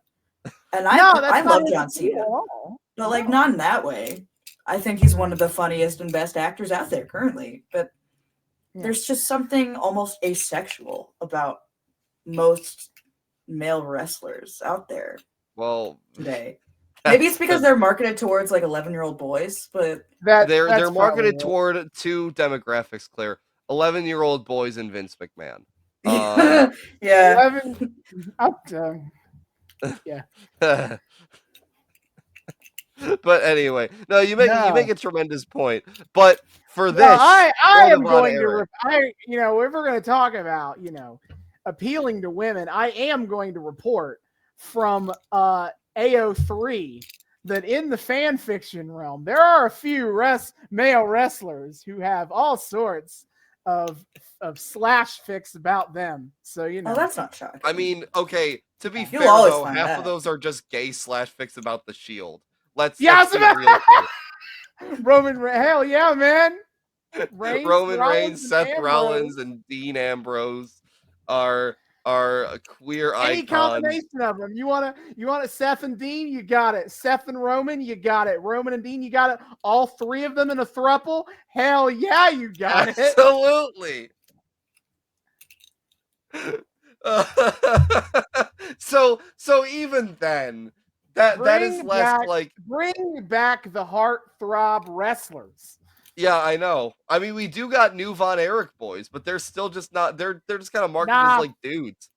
Yeah, they're dudes living off their family name. They do not have the same appeal as one Kevin, of them got Terry, a cowboy hat. I am sad they didn't show us on the episode, but they set those boys up. They got the Von Erich boys coming through the crowd, hoping that women will come up to them and try to like touch and kiss them as they're coming to the ring. Fritz was like, I want so many women to want to fuck my sons. What a psycho. Maybe maybe Fritz like led a campaign to get more women to come to his shows for that purpose. I need them lining. Fritz looked at his sons and said, "Oh yeah, we can get the women to come to the show with these boys. My genetics." By the way, Kevin Von Erich, no shoes. Yeah, well, shoes. apparently where that comes from is like there was a match where like I guess before the match somebody like stole his shoes as a prank, and so he just took that as a sign to go barefoot in the ring for the rest of his career. Gross. Just cause. Sounds gross. He's giving that away for free? Yeah. Well, usually that gets reserved for the Samoans so they can show how all the Samoan they are. All the ladies that want to see feet pics, Kevin Von Erich. You get the live. Wiki magazine of the 1980s was snapping all those shots of Kev. 1980s wiki feet out here. The magazine. Terrible. Not the website though, the magazine. Yeah. Famously Wiki Feet magazine. Stop.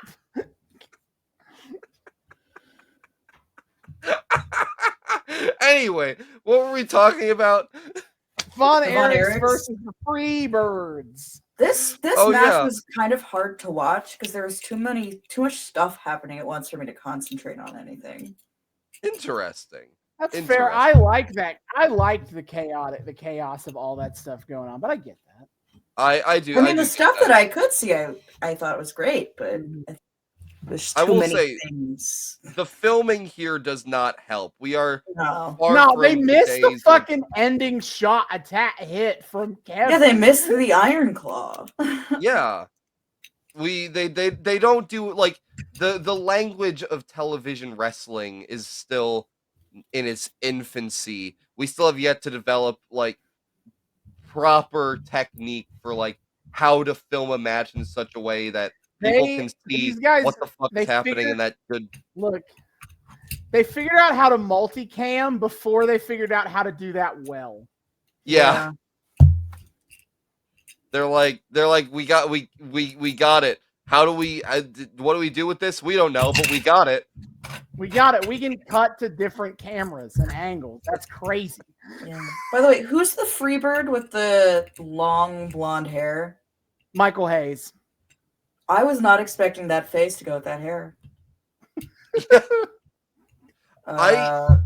Yeah. He looks like he would be a heartthrob if he didn't look perpetually 40. Yeah, exactly. Terminally 40. Yeah. And then he's got his big dumb big guy in Terry Gordy, and then Buddy Roberts with the strongest jaw on the show.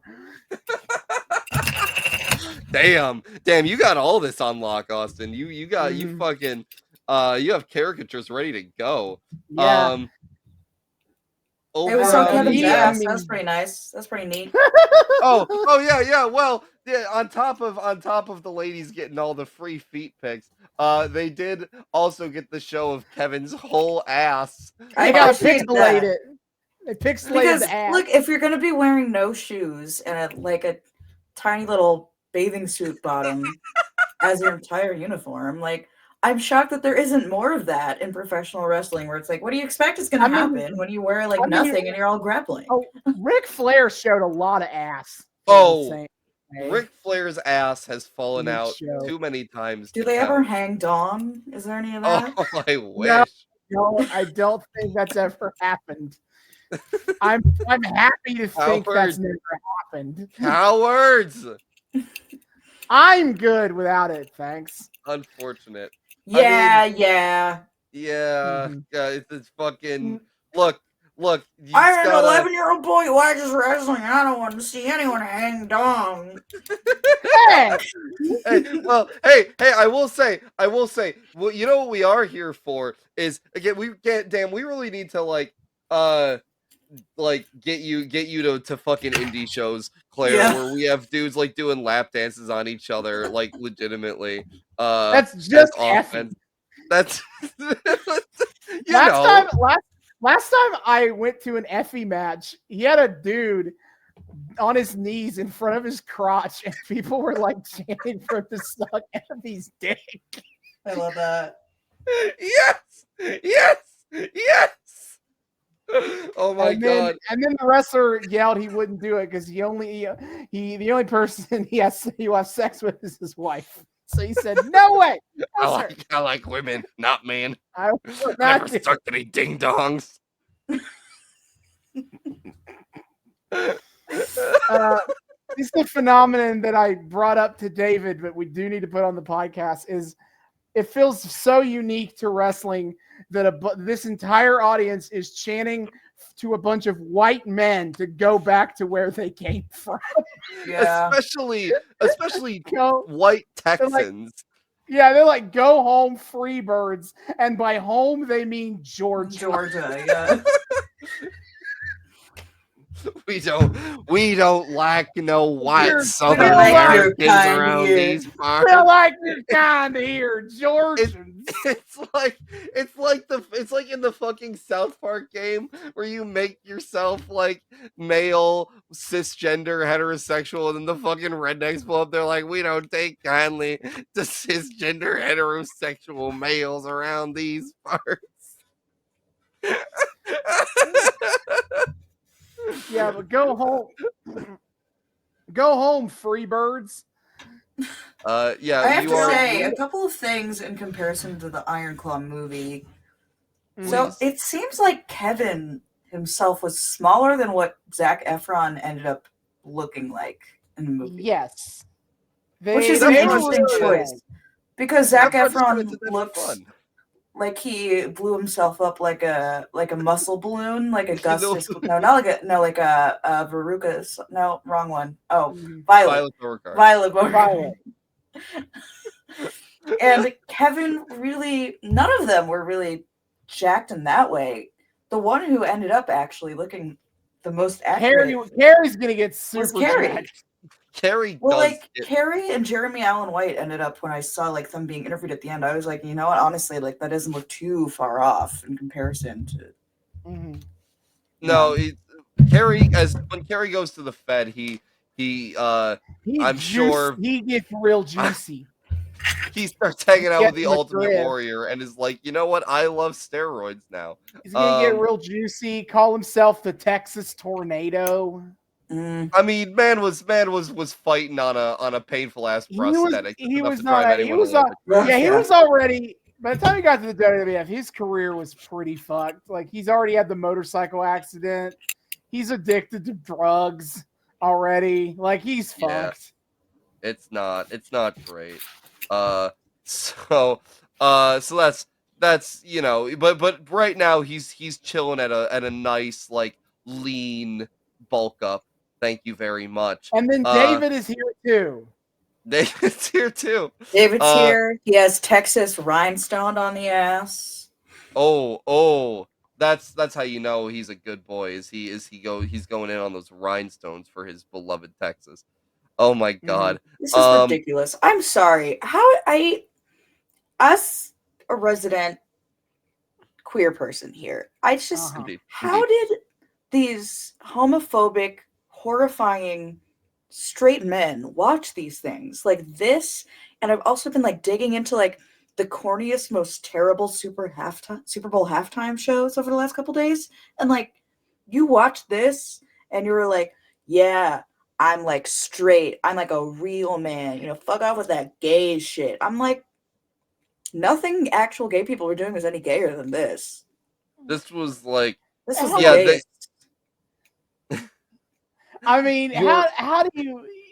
You're telling me that you got David Von Erich and Buddy Roberts doing wrist locks on each other, and this is gay? That's gay to you? You're telling me that when the King Kong Bundy and the Magic Dragon were holding each other around the neck sensually, that was gay to you? King Kong Bundy whispering sweet nothings into the Magic Dragon's. You're telling me a show choir singing "Hooray for Hollywood" at the Super Bowl halftime show is gay? To be fair, I thought that from what I hear, those halftime shows were not terribly popular, and it wasn't until like MJ showed up. They're like, oh, maybe this shit's actually cool. No, they asked we MJ to can show make up because it was so bad. Yeah. Oh, fair We enough. got to make this cool, guys. We got to make people want to watch the halftime show. My dad, fun fact, my dad went to the 1989 Super Bowl when it was in Miami, Bengals versus Niners, and Holy shit. the performer was a magician by the name of Elvis Presto. What the fuck? A magician? At the Super Bowl. So not only did he go all the way there to watch the Bengals lose, but he had to watch a Elvis Presto at the halftime show. I don't. That sounds like the highlight of the night to me.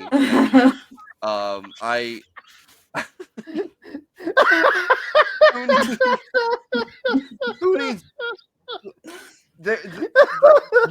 What chump would want to see Elvis Presley when he can see Elvis Presley? Right. This one really did a number on all. It's okay, buddy. It's just like that. I'm gonna make I'm gonna make your entire enjoyment of the Super Bowl disappear. Oh, what? Was he an Elvis impersonator? I asked my Yeah. dad. The one thing he can really remember is there being giant cards on the field. So it must have been Yeah, like I'm looking at supersized Wikipedia. card They trick said or they did a something. card trick. Elvis Presto, in fact, is vaguely trying to be an Elvis impersonator. Vaguely. I'll put it this way. The Honky Tonk Man is a better Elvis impersonator than Elvis fucking Presto. It just feels to me like magic, which is an art form that is usually best performed in close quarters, might not be a good idea for a giant stadium of people. But I mean, Claire, you have to understand that we have no options. What could we possibly do on like one of the most popular sporting events in the universe that makes a gajillion dollars? What could we possibly? There were no celebrities in add to it that 1989. Yeah, history started in 1990. You're speaking about like And no one wanted to caveman go to days. Miami. Of course they didn't have the technology. It's insane some of the Super Bowl halftime shows they did after Michael Jackson, because you'd think that they would like got really the nail hint. this down. Except the didn't. Indiana Jones one, fantastic. The Indiana Jones one, they had the Blues Brothers perform. That's kind of cute. Yeah, I guess. They got Sorry, I got us sidetracked. Anyway, that's fine. David Von Erich had Texas Rhinestone on the ass. Phil Collins in 2000 in khakis. Phil Collins in khakis. He played two worlds. I mean, that song slaps, but he was clearly lip syncing it, and also couldn't be bothered to get in anything more than khakis. So. The halftime show was saved by MTV taking over producer duties from Disney. Yeah. Jesus. Well, it's entirely Disney's fault that it was so corny and bad. Entirely. That's so funny. Of fucking course it was. MTV took over. They got Erich. The Millennium 2000 show with Phil Collins is like they brought in Phil Collins. 2000s like Epcot, Animal Kingdom. Like we're all one world. Don't we love the globe and like the whole world? Claire, you don't understand. Phil Collins taught us about the power to be strong and the wisdom to be wise. This man is a sage. He's a visionary, and he had to spread his message. And he told everybody that we're on our way. And then Janet Jackson happened, and we entered another dark age of halftime shows. Remember Left Shark?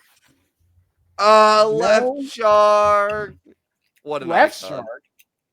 You don't remember Left Shark? You don't remember Left Shark? I don't know what the fuck you're talking about. Perry's year. I know about the Katy Perry shark. I didn't know it had a name. Oh yeah. What the hell the fuck did you not know it had a name? How did you know that there was a shark and not know it was called Left Shark? Because I remember the Katy Perry halftime show with the shark. Apparently Austin watched that show and then did not tune into any discourse whatsoever. Completely knocked himself out of the internet. Why would I do that? Why would I? What year was Katy Perry? 2015. I was in college. Happy, mind you. What would I have been doing? I wasn't terminally online yet. I didn't follow the fucking discourse about the shark. God, I loved the shark discourse. The fuck. Anyway, Texas bedazzled on David's ass. Mm-hmm. How the fuck? Okay. Yeah, I mean, it was the work rate. It was a good old Texas work rate, man. Fun wrestling. I didn't take any match notes, but like it was just solid work. You know, the Von Erich. It was a lot of like the Freebirds taking control with their dastardly numbers advantage, and then the Von Erichs would just like 3-on-1 them a little bit. Oh, we did neglect to mention this a lumberjack match. So we got all the dudes like on the outside. All the guys we don't really outside, get much out of that, except we get like 1 or 2 shots of like Carrie Bundy gets throwing thrown to the people back outside where in. King Kong Bundy is standing, and King Kong Bundy is Also, all too Kevin happy jumping to... through the air to kick people in the face fucking rules. Oh, that is rocks. that like simple finisher by today's standards, but oh, so very effective.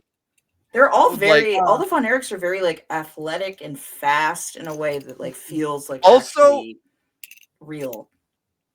They are, except I will say Carrie is kind of fucking cartoony in his delivery, which is maybe why he is the Von Erich out of all of them to get sent to the Fed. He does like, some fucking like Three Stooges ass. Oh, I'm gonna wallop you up and the shuffle his feet. Wham! But it is that also makes it really funny that Jeremy Allen White is the one who played him like the most down to earth and like gritty, like real actor. Jeremy Allen White could read you the phone book and convince you that he was reciting a great tragedy in 3 acts. And he's playing the corniest Von Erich. Yeah, easily the corniest Von Erich. I want to see. Why didn't I get any shots of Jeremy Allen White going, "Oh, I'm gonna wallop you," doing the dance, the war dance? I know the what war the dance. You took everything far too seriously, Jeremy. How dare you? But in that very upbeat, feel good movie, fuck you. Of course. But I stopped watching after like an hour, so I'm pretty sure that it was a happy movie about brothers being successful and about brotherhood. Yeah, they ended at the wedding. He got married. The real title belt was brotherhood. True. Yeah. The real NWA championship were the brothers we've walked with along the way. I actually do love how that movie, like, if you don't know where it's going, it feels like it's a setup for like Kevin to kind of finally rise up and meet his potential and become the world champion. And then David dies, and then suddenly this becomes a very different movie. Because when I was watching it, so I wasn't really super familiar with the Von Erichs, but the 2 things I knew about it were at least one Von Erich brother died, and that it was a sad movie. I mean, that's true. So I went in knowing that it would be sad, but I didn't understand the full extent to it. Just and tragedy. There were definitely people in that audience who were just like, "Boys' night wrestling movie." And they were like, oh. the none of the trailers for the Iron Claw implied anything. Most of the promo for Iron Claw was about how hot and ripped all of the main actors were, and they're like, they were stuck. They hinted a little bit at like the whole "we're being pushed too far" thing. Like they're like, "Dad's being too hard on us." That's pressure. That's in every sports movie. Yeah, that's nothing. Well, you gotta rise above the dad and say, "No, Dad." Better, it was like fucking Kurt Russell and Miracle shit, not oops, everybody's dying. Yeah. Not only one survivor.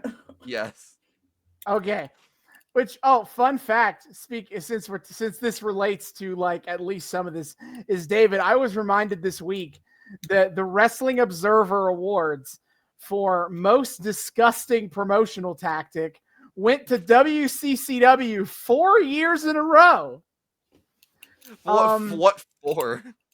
1985, using Mike Von Erich's near death to sell tickets. 1986. That's probably Fritz's idea. Obviously, Fritz's idea. 1986, comparing Chris Adams' fake blindness angle with the actual death of Gino Hernandez. Oh, that's cool. 1987, the exploitation of the death of Mike Von Erich. And then 1988, Fritz Von Erich's fake heart attack. Oh my god. That's what a fucking monster. And then the company folded / was bought out by Jerry Jarrett. in like 1990. So yeah, you so know. hey, and Jerry Jarrett walked in and was like, That was the funniest time. Like, I don't really care about the timeline issues of biopic movies, but it was really funny the way they time it up. It implies that like the WCCW existed into like 93 or 94 because that's when Kerry killed himself, and then they sold it afterwards. No, they sold that bitch off in 1989. Kerry and Chris hadn't died yet. Jesus Christ. But you know, there were only timeline. two dead Von Erich wrestlers. We gotta get precise with how many dead Von Erichs there are. Hold on, there were 3 dead Von Erichs, 2 dead Von Erich wrestlers. Yeah, you can't forget Jack. Oh yeah, Jack. Fuck, I always forget about I forgot about Jack. Oh no. Well, yeah, because he died when he was 6. David. I know. Very unfortunate. He died when he was 6 and fucked up his dad forever. Oh yeah, that fucked up his dad forever, and nothing else. There were no other outside factors that fucked up. No, there were no other red flags apparent earlier than that. No. He was fine. So Jesus Christ. We're talking about literally anything else but this match. Which sucks because it's pretty straightforward. You're like, yep, that was a match. I took a shitload of match notes, but since neither of you did, I'm not going to bother to make you sit here as I list off match notes. I mean, if there are cool spots you want to share at the very least. Like, I mean, again, it's pretty basic wrestling, but I mean, it was fun when like Kerry did like arm drags to everybody, or when Kevin did all the drop kicks to death. Yeah. I laughed when Terry Gordy, for being the biggest member of the Fabulous Freebirds, also got his ass kicked the most of any of the Freebirds. He really did. He kind of hogged the spotlight and then just got his fucking ass whooped for it. Well, he cartoonishly sells so does Michael Hayes. But like, I adored when he was like falling over and he's like like a puffer he's fucking fish. Like reaching forward, like trying to get the feeling back or whatever. Hysterical shit. Or every time someone would get hit in the head, they would sit up and go like blah, blah, blah, blah, like that. Yeah. There we also get a great shot like once we hit the ending, which is like he's they say he's got Kerry or David lined up for an atomic drop, but it looked like looked like a power bomb. Or a pile driver. Something like a pile driver. But like Kevin saves David by like, it's Michael Hayes. He like leaps on Michael Hayes' back, and this gets Michael Hayes to drop David, and then Michael Hayes staggers for a second, and then boom, like over it's again. Terry Gordy is who doing that. Oh, that was Terry Gordy? Oh, pardon me. Yeah, so David, to be clear though, is Terry's got David set up for a pile driver, and Kevin like punches Terry Gordy in the back of the head. And then Terry falls over and he's wobbling around, and Kevin like slightly pushes him in the face and he falls over. And then he grabs David. He grabs him, he carries him over to put him on top of Terry. And then the referee, David Manning, leaps over the entirety of Terry Gordy's body to then get in position to count the pin. 1, 2, 3. Everyone is so excited to count the pins for the VOD. Oh, can I count that pin for you, sir? It's like he leaped over the entire ring to get there. It was actually very impressive. Yep. He was inspired, Claire. It's his David Von Erich was his muse in that moment. But the Von Erichs have beaten the Freebirds. Whoa, what a That's surprise. Exciting. I expected like there would be like a big end of match brawl, but no. The Von Erichs there's a little like and piece the fuck out. Yeah, there's like a slight little bit of like messy ending when all 6 of them are in the ring, but like very quickly. Yeah, that's the other thing. They piece the fuck out, and the Freebirds stay in the ring for some reason. We get a long time of them filming the Freebirds just standing around the ring being mad. Why are they allowed to? They didn't win. Get the fuck out of here. Go home, Freebirds. Go home, Yeah, they were hanging around for a bit. Yeah. Also, I thought that was weird. Austin, out of curiosity, do you know? Because in the movie, when this fucking happens, Fritz, like, all the brothers storm the ring, and Fritz gets on mic, and he's like, "That's right, my boys are the Well, that's when they champions, and won. Well, we're that's gonna." when they won the belts. This was a non-title match. I thought they won the belts here. No, they did not. Oh, They why the win the fuck belts is this a in, like, non-title match? No, this happens during a montage where they play Tom Sawyer by Rush. Remember? Ah, Yeah. But no, damn. they're gonna wrestle the Freebirds 70 billion more times. This is not for the belts. This was a revenge thing, which if I'm gonna do any match critiquing, I did feel like Kerry was in the match a lot more than Kevin and David, but that makes sense because this whole beef is really more about Kerry. Because Kerry's the one that got screwed by the Freebirds. Kevin and David are more or less just like moral support because it's my brother. But like the Freebirds wronged Kerry. Like Kerry is the one who wants vengeance more than the other two. Yeah, so I thought that was appropriate that he spent most of the match in the he's ring. got a story to sell. Much more than But this match was just like for vengeance. And also now that they won, they can be like, we deserve a shot at the belts.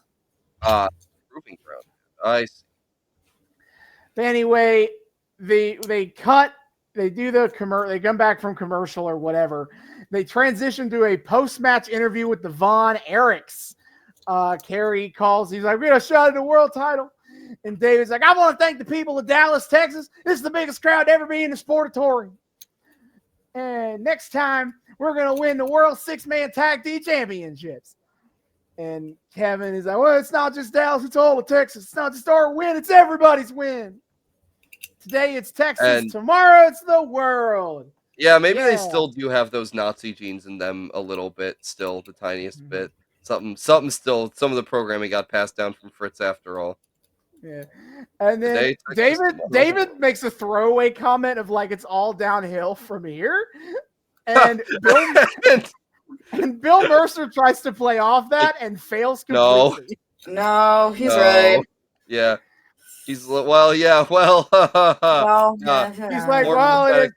is all downhill, but it was a very big hill to climb. Like, I don't know why he's trying to like vamp right now. Like, just read the teleprompter for what next week's matches are. Pretty much. It's just like he's just like let's fill in time. Maybe let me do the talking still. Yeah. But then after he announces next week's matches, it is the credits roll, literally, because this is 80s TV wrestling, so we have real credits because we're a real TV show. Yeah. We actually let the crew's names be shown. Imagine that. They put a filter over the. They play the film of Kerry making his entrance, and they put a filter on it. I know, the weird like fucking lava lamp color ass filter. Sure, but yeah, that was our time in World Class Championship Wrestling. Any final thoughts? It was so Texas. It was so wrestling. No, it does like, it's funny just how much this has like, for as much as people of the era ragged on Vince's product, this still has a lot of similarities. The big thing is just it's shorter and like slightly less goofy, but still kind of fucking goofy.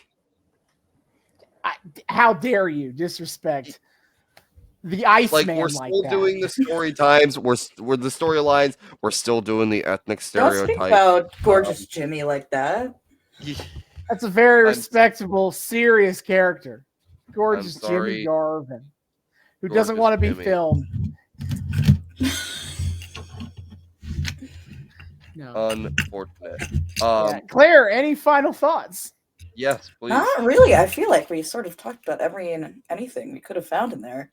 And some things that can't even be found in there. And some stuff that we just did weird tangents about. Yeah. Absolutely. As it should be. All right.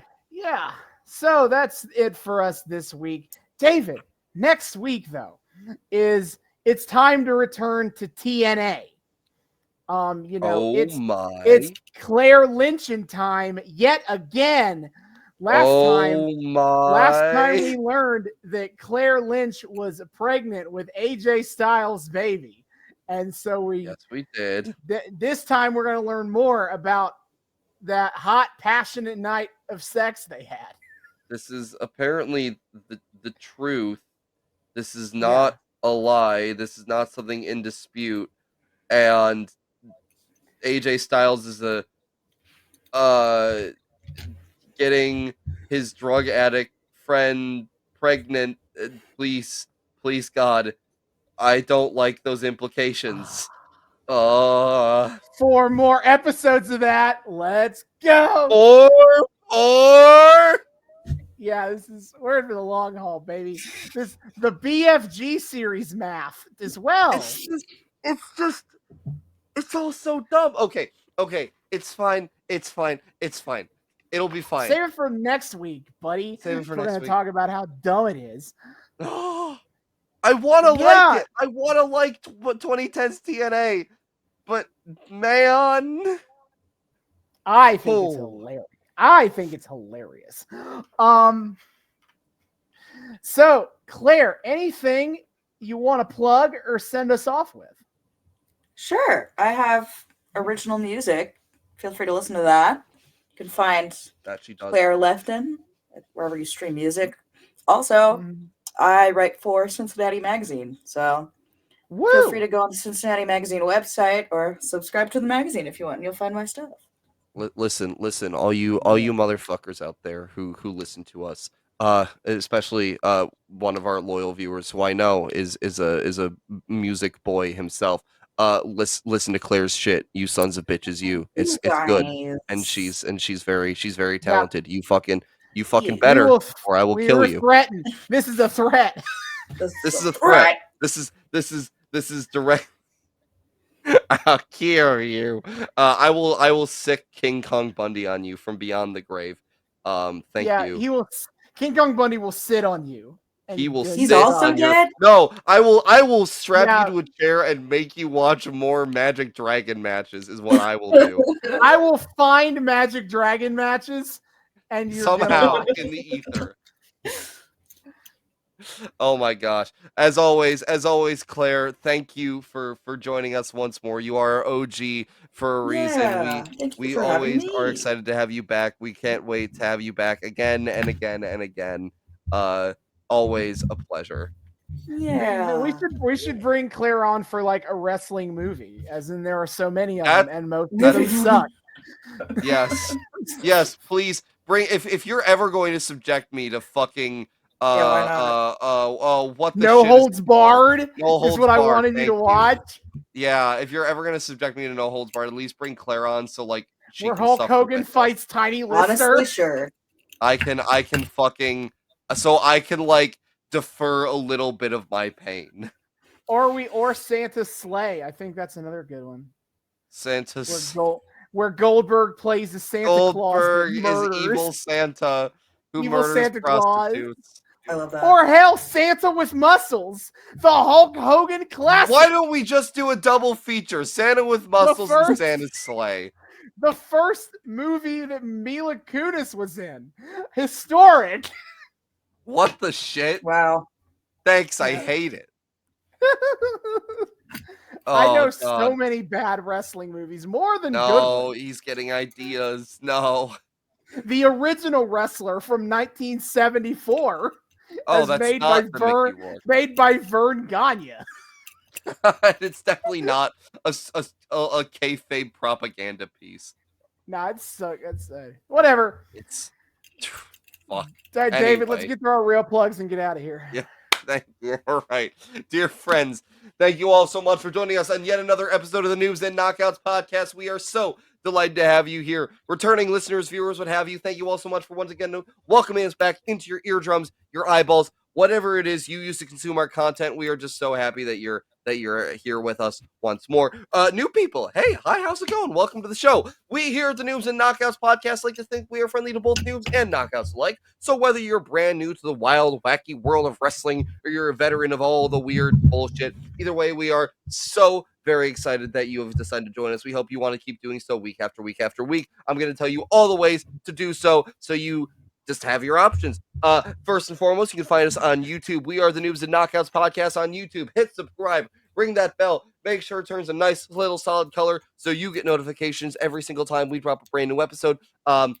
Check out all of our playlists. Austin has been kind enough to organize all of the storylines that we follow into their own separate playlists, so you can follow something all the way down without having to skip around a whole lot. It's great.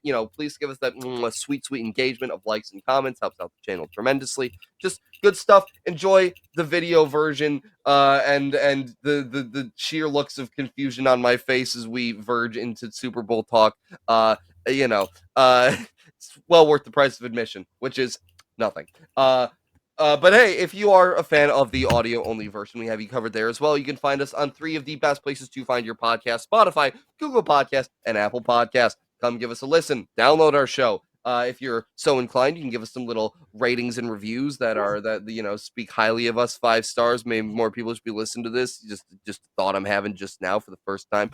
So all that good stuff. Enjoy us over on the video version or the audio version. Noobs and Knockouts on Spotify, Google Podcasts, Apple Podcasts, and YouTube. Of course, we exist past this little void that we find ourselves in every week. If you want to find us on the interwebs broader, you can find us on, for example, Twitter at Noobs and Knoxpod. That's at Noobs, the letter N, Knoxpod on Twitter. Come check us out there. We do the whole Twitter thing. We do fun wrestling memes and melt our brains by engaging in IWC discourse. We put a post every single time we drop a brand new episode, so you guys always know what the hell's going on. The highlight of our Twitter, of course, is weekly wrestling live tweeting every Wednesday night at 8 p.m. Eastern on TBS. We are watching and tweeting about AEW Dynamite, so check us out while we do that.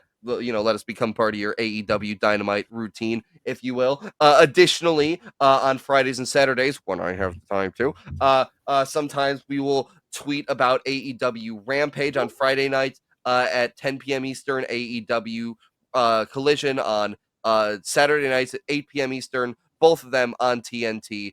It's not every week, but we do it when we can. So always, check us out, see if we're doing the tweeting thing, follow us along. It's a great time. On top of that, Austin, being the knockout that he is, likes to follow all of the 3 major American companies. Sometimes he tweets about them. We like to tell you guys about them. We like to talk about them a little bit. It's our chance on the show to talk a little bit about the world of contemporary wrestling these days, especially for all you noobs out there who might be wanting to get into this whole crazy wrestling shit. We like to give you guys your options, let you know kind of what's out there. And just kind of discourse about it. So, my friend, what is on the docket coming up? Yeah, I'm going to be quick about this one because we do have a guest for here. But true. TNA Wrestling. I've lost the faith, David. The longest. I don't know what you're talking about. By the way, Austin, I've always told you that my favorite nocturnal bird is the owl. Fuck the owl. God damn it. Anthem Sports has killed the wrestling that I loved so badly. Austin be like, what happened to the game that I love? And the game that I love was a month ago. Whatever.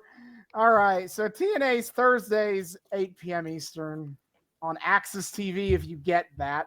Or for $1 a month, for $1 a month YouTube sub, you can watch TNA every week on Thursdays at 8:30 p.m. Eastern on YouTube. They have their streaming service, TNA Plus, upcoming on Friday, February 23rd, will be No Surrender. When they're, every month they don't do a pay-per-view, which is they only do like 4 pay-per-views a year. They do exclusive shows on TNA Plus. So there you go. Then WWE, hey, want to watch that? Well, for now, Raw is on Monday nights at 8 on USA Network. USA. Soon to be going USA. to Netflix. Great. For some And reason. SmackDown heading to USA Network soon, but for now it's Rip. 8 o'clock on Fridays on Fox. And coming up Ripperoni. on Saturday, February 24th, is the Elimination Chamber. We're doing that. We are doing We that. have to figure out who else is challenging for the belts at Mania. Chambers will get eliminated. That is true. That I don't think that's how that works. I don't think I'm pretty sure. Chambers Why get the fuck eliminated. is it named Elimination Chamber? No, you get there's not eliminated elimination. you get eliminated in the chamber. They don't eliminate the chambers. That doesn't make any goddamn sense. But okay. Fucking what do I know? I'm fuck. Yeah. And then AEW upcoming for them live on pay-per-view. Oh yeah, by the way, all WWE stuff you can do on Peacock. You can watch all the show all that on Peacock. AEW Revolution coming up live on pay-per-view on March 3rd. It's Sting's last match, and other stuff is happening too. And also some other shit. Whatever. Yeah. But Sting's last match after like 40 years. That's crazy. Fucking nuts. I'm sure he's going to leap off a very tall object and then be like, owie. One last time. He is 64. He can still jump off tall things if he wants to. All I want, Austin, is for like that John Cena, I think it was a WrestleMania entrance where he had like all those fucking dudes come out, line the ramp as John Cena, and they're all doing the "you can't see me" thing. I want that, but for motherfuckers in Sting masks. I want the arena to suddenly get swarmed with motherfuckers in Sting masks, and then one of the dudes in the Sting mask steps forward and, of course, reveals himself to, in fact, be Sting for real. That is all I want. I want one last Sting mask spot. Thank you very much. On a mass scale, make it happen. But yes, all of that.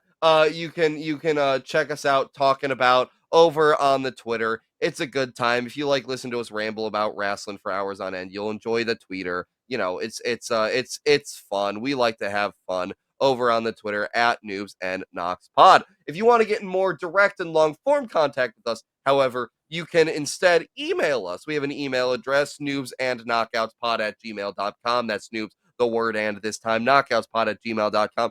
Tell us what you think about the show. Tell us things you want to see us cover on the show. Tell us how amazing our takes are or how stupid they are. Start discourse with us. Just say hi. We love people saying hi. We would love to say hi back. Noobs and knockoutspod@gmail.com. Of course, finally, if you want to support the show in more of a financial sense, you can do so over on our Patreon. We are also the Noobs and Knockouts Podcast on Patreon. The link for that is in our Twitter. $1 a month gets you early access to episodes and a shout out at the end of each episode. Shout out as always to friends of the show, the Sugar Daddy and El Lucha Dad Money, for their generous contributions to our show. You guys are the best. We love you. We hope you enjoy your perks. If you want to enjoy your perks along with our dear friends of the show, you can do so over at the Patreon Noobs and Knockouts Podcast. Just a single $1 a month helps out the show tremendously. You get some kind of cool stuff out of it. So, be sure to check all that shit out over on the Patreon. Once again, the link for that is in our Twitter. See y'all next time. Hasta luego.